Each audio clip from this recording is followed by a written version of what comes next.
You are watching CIOTV by Enterprise IT World, a production of Accent Infomedia. Good afternoon, all panelists, and thanks to Mr. Sanjay to give you opportunity to ask a question here. So, question is that since we are in fertilizer, it's a fast-growing fertilizer, having thousands and across 20 locations pan India we're handling. Point is that how to get the right solution from the right partner, because OEM SLA is not at all matched with as per the expected desired level of the customers. I had a words with the multiple CIOs, having with our multiple parties as well, but the expectation is not with the L3 questions or something like that. Point is that there is a very critical phishing attack, ransomware attack happened, but OEMs have their own protocol that within 2 days, 3 days, we don't have a direct number. So I would like to ask how the things are being managed, or it is being faced by us only. See, the only suggestions are like this. Look at, there are, as you rightly pointed out, there are 3 levels of support. L1 comes from the service provider, L2 comes from the typical VATs, and the L3 from the respective OEMs. So look at when you are investing in a solution or a product or a technology, at least for the next 5 years, you have to own it, and then you have to internally deliver the results out of it. So that ownership is on you as a buyer of any particular technology.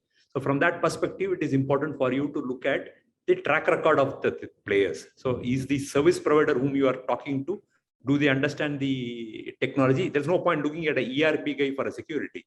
Vice versa, there's no point going for buying a security from an ERP guy. So you pick up the right partner who has got the capabilities, look at the track record of the partner, look at his support systems, his turnaround times, his SLAs, his longevity in the market, his skill sets, what kind of skill set the partner has. Does it meet your requirement for the kind of business you run? So that would be from a partner. And look at from a OEM perspective, have they invested in the geography? Are they testing waters in India? Are they here for the long? How many people do they have in India kind of a geography which we are operating out of? Do they have a technical team in India supporting Indian customers? So these are the basic things you look at while taking a call, so that post purchase, that's when the real game starts for you. You are able to really do justice, manage it well, and be answerable in a confident way within your system for the investment which you have made. And Sriram, if I may, I will add to something what Sriram said. What Sriram said, these are the things which you need to take care of during the evaluation of SIs or during the evaluation of OEMs.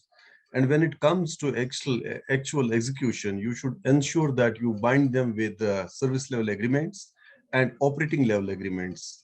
Ensure, because now that you are selecting a system integrator, and through system integrator you are binding some OEM with him, you need to ensure that the service level agreements and operating level agreements are in place and they are very stringent, mapping to the requirements which you have. There are LD clauses, liquidated damage clauses. There are penalty clauses, because if the agreement, and no agreement can be an agreement if there are no penalty clauses or liquidated damage clauses. And last but not the least, ensure that you get into an agreement wherein the indemnity is clearly mentioned. So the indemnity clause of the agreement will ensure that if there is a problem with OEM or SI in terms of some patents, in terms of some intellectual property issues, or in terms of certain other things, then you can go back and claim it in the court of law. That legal remedy should be available with you anytime when you enter into these agreements. Thank you very much.